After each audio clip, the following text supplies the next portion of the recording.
Ayahku adalah dewa perang. Bab 547. Rumah yang sangat megah, dan seorang pria muda yang merawat Anda dengan baik. Anda benar-benar ingin pergi. Jika itu kami ingin tinggal dan tinggal di sini selamanya. Liu Yuzi juga turun ke bawah dan berkata sambil tersenyum, "Hai Tang, jangan pergi. Tidak aman di jalan setelah minum. Tetaplah di sini. Lagi pula, ada banyak kamar di sini, dan kamu akan tidur nyenyak di sini." Su Haitang tetap menolak. Dia bertekad untuk pergi, dan bahkan menunjukkan kewaspadaan. Huang Tianyang memelototi Liu Yuzi, dan kemudian berkata, "Ya, saya mendukung Haitang untuk kembali. Bagaimanapun, dia adalah seorang gadis dan ini adalah pertama kalinya dia ke sini. Ini tidak boleh terbiasa dengannya. Bahkan jika kamu sudah terbiasa, kamu tidak bisa tinggal di rumah anak laki-laki. Keluarganya tidak akan senang jika mereka mengetahuinya. Lagi pula, gadis murni seperti Haitang tidak akan malu menjadi seperti ini, Haitang, kan?" Dia memandang Su Haitang sambil tersenyum, matanya menunjukkan kehangatan dan persahabatan yang tak ada habisnya. Su Haitang merasa hangat di sekujur tubuhnya dan sangat tersentuh hingga dia hampir menangis. Dia mengangguk dan tersenyum dan berkata, "Itu benar. Tidak peduli berapa umurmu, panjang umur pengertian. Meskipun kamu masih muda, kamu sangat pengertian. Saya sangat bahagia." Hal ini membuat Liu Yuzi di sebelahnya memutar mulutnya, ekspresinya berubah, dan dia hampir mengutuk. Bukankah ini berarti dia masih belum memahami orang lain ketika dia sudah berumur puluhan tahun? Namun, Liu Yuzi juga belajar menjadi pintar, dan segera tersenyum, mengangguk, dan berkata dengan bangga, "Tentu saja, anak saya sangat perhatian, dia adalah anak yang baik, anak terbaik di dunia di mata saya. Tentu saja, karena pelatihan yang baik dari keluarga Huang kita, Tianyang sangat peka dan kamu sangat menyukainya. Kamu masih tinggal bersamanya sampai larut malam. Terima kasih banyak." Dia membungkuk sedikit pada gadis-gadis itu. Wanita cantik itu sedikit tersanjung. Setelah meninggalkan gerbang, Huang Tianyang berkata, "Hai Tang, apakah kamu ingin aku mengirimmu kembali?" "Aku akan mengirim semua orang kembali satu persatu, tapi aku akan mengirimmu kembali terlebih dahulu agar kamu tidak takut. Bagaimana menurutmu?" Nada lembut ini menggerakkan Su Haitang lagi. Saat saya hendak mengatakan ya, sebuah mobil melaju tidak jauh dari sana. Li Kuanyang lah yang mengemudi. Dia juga memiliki telinga yang sangat bagus, dan ketika dia berkendara, dia mendengar kata-kata Huang Tianyang.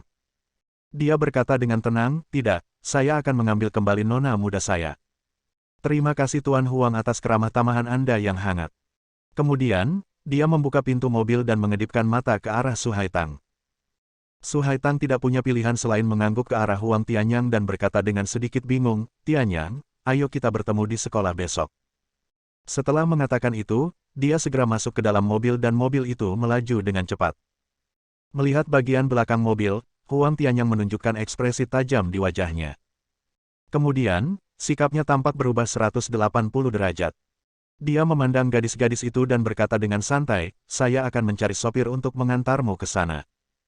Seorang gadis berkata dengan sedikit kebencian, "Tianyang, apa yang terjadi? Kamu baru saja mengatakan kamu akan mengantar kami pulang sendiri." Huang Tianyang sepertinya tidak mendengar, berbalik dan berjalan masuk. Kemudian, seorang sopir dari keluarga Huang keluar dan berkata sambil tersenyum bahwa dia akan mengirim kembali beberapa wanita cantik. Gadis-gadis itu sangat tidak senang dan bergumam bahwa Huang Tianyang begitu terobsesi dengan rubah betina kecil itu sehingga dia kehilangan seluruh jiwanya dan hanya memperhatikannya. Mereka juga berdiskusi apakah akan memukul Su Haitang dengan baik. Misalnya, ketika dia sedang berjalan menyusuri gedung pengajaran, sebotol asam sulfat dituangkan dari atap, merusak wajah dan kepalanya untuk melihat apakah Huang Tianyang masih menyukainya. Xiao Hong mengertakkan gigi dan berkata, "Metode ini bagus. Jika saya benar-benar bisa menyiksa Su Yunsang seperti ini, saya akan sangat senang dan mengubahnya menjadi monster jelek." Pada saat itu, tidak hanya Tianyang, tetapi tidak ada seorang pun yang akan melihatnya lagi. Dia akan merasa jijik hanya dengan melihatnya. Seluruh tubuhnya menegang saat dia berbicara, dan wajahnya dipenuhi kebencian. Tiba-tiba, dia menjerit kesakitan, memegangi perutnya dan jatuh ke tanah. Lalu, semua gadis kaget melihatnya. Ada bekas darah di kakinya. Semua orang segera membantunya dan menanyakan ada apa.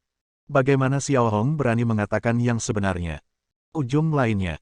Di dalam mobil yang dikemudikan oleh Li Kuanyang, dia berkata, "Hai Tang, menurutku pria itu bukan pria baik.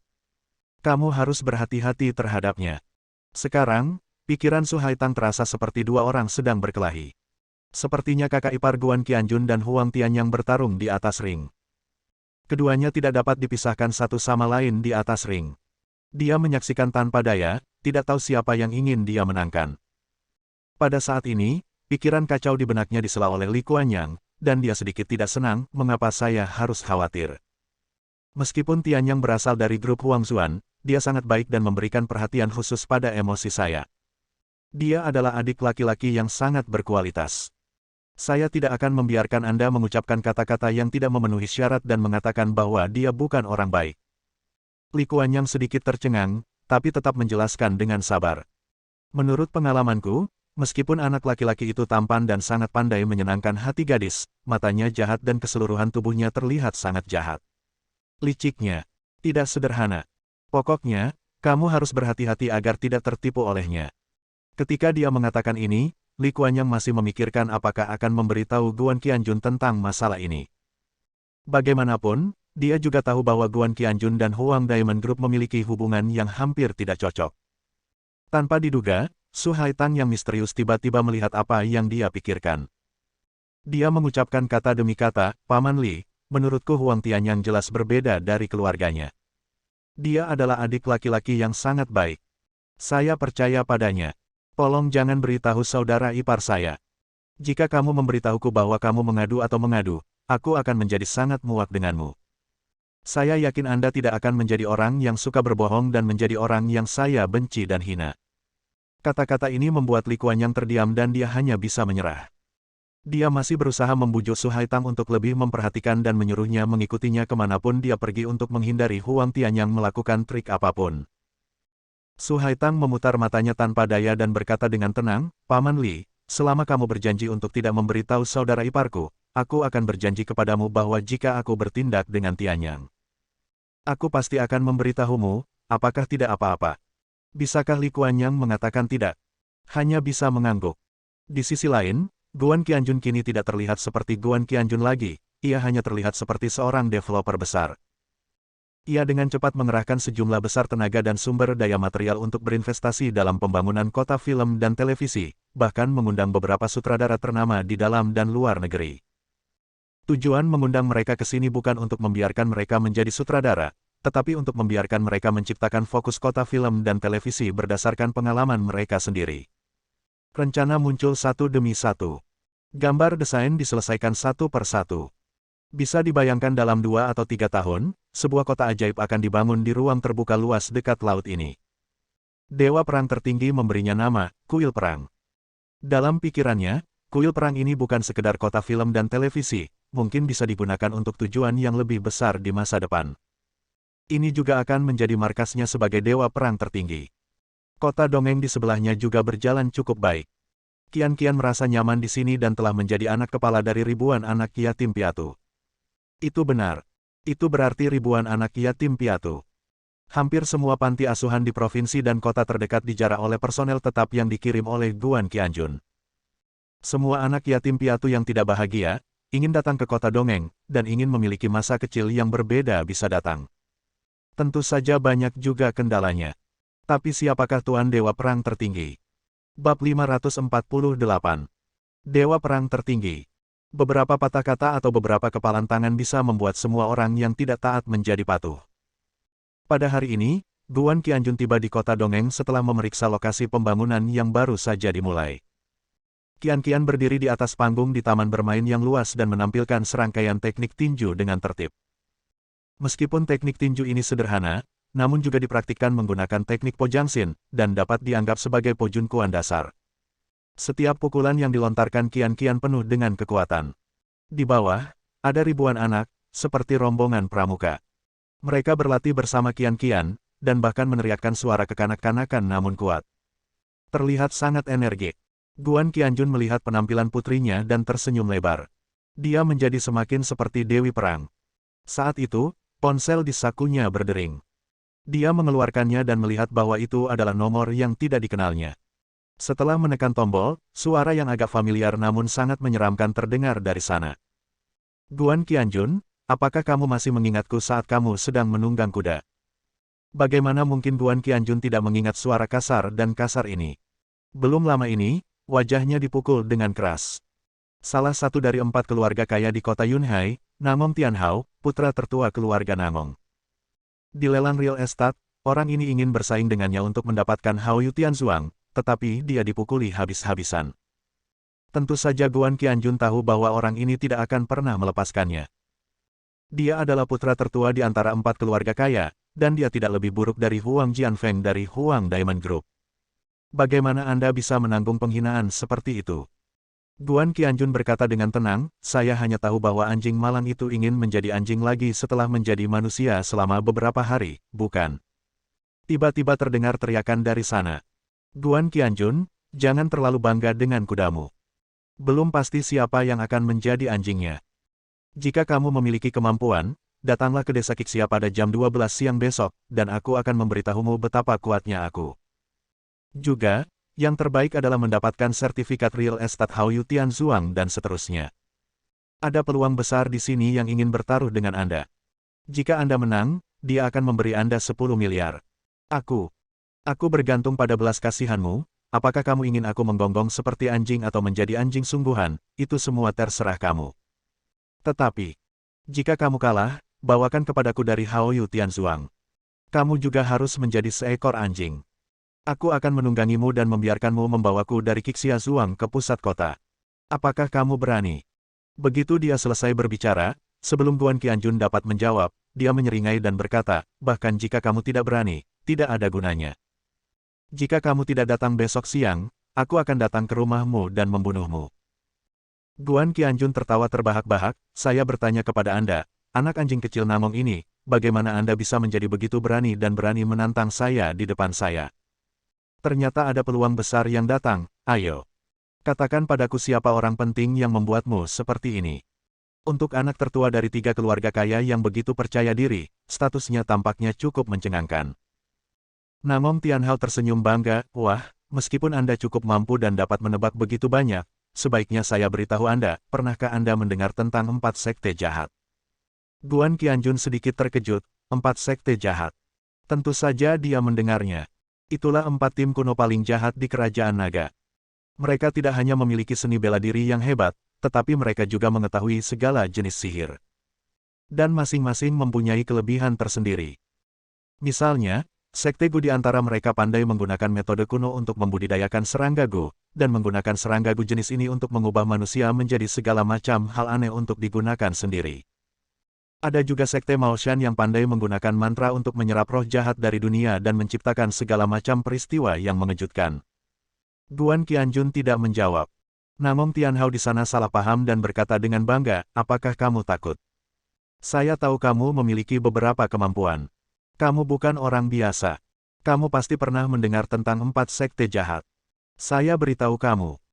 Sekte Harimau Naga, salah satu dari 4 sekte jahat utama. Wakil pemimpin Sang Tianren menemukan bahwa Hao Yu Tianzuang memiliki urat naga dan sangat cocok untuk budidaya.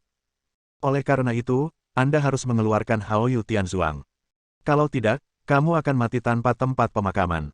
Seluruh keluargamu dan semua kerabat dan temanmu akan dikuburkan bersamamu. Kamu juga tahu betapa kuatnya mantra sekte Harimau Naga. Wakil kepala sekolah telah mempelajari lebih dari 60% dari semua mantra, dan kekuatan magisnya sangat besar. Tidak apa-apa untuk mengatakan bahwa dia akan mengubah segalanya. Apakah kamu berani datang? Kresek besar. Ngomong-ngomong, penuh provokasi. Guan Qianjun tertawa terbahak-bahak. Ternyata itu adalah sekte naga dan harimau. Yang terlemah dari 4 sekte jahat. Sekte Harimau Naga pandai menggunakan pohon persik, ciri khas Gunung Longhu, untuk membuat pedang kayu persik dan benda lain untuk menarik roh jahat dunia dan menggunakan berbagai mantra. Mereka bahkan dapat menyebarkan kacang untuk membentuk tentara dan menembus tembok. Tapi ini, di mata Dewa Perang tertinggi, hanyalah beberapa trik kecil. Dia tersenyum dengan tenang, oke, besok jam 12, saya akan pergi ke Qixia Manor untuk melihat betapa kuatnya orang yang disebut wakil kepala sekolah itu. Dia menutup telepon. Di sebuah paviliun di desa Qixia. Seorang pria berusia 60-an dengan janggut panjang duduk bersila di tengah paviliun. Di depannya ada Guzeng. Guzeng ini terbuat dari kayu persik dan memiliki tampilan antik, namun terdapat banyak ukiran hantu dan dewa ganas di atasnya.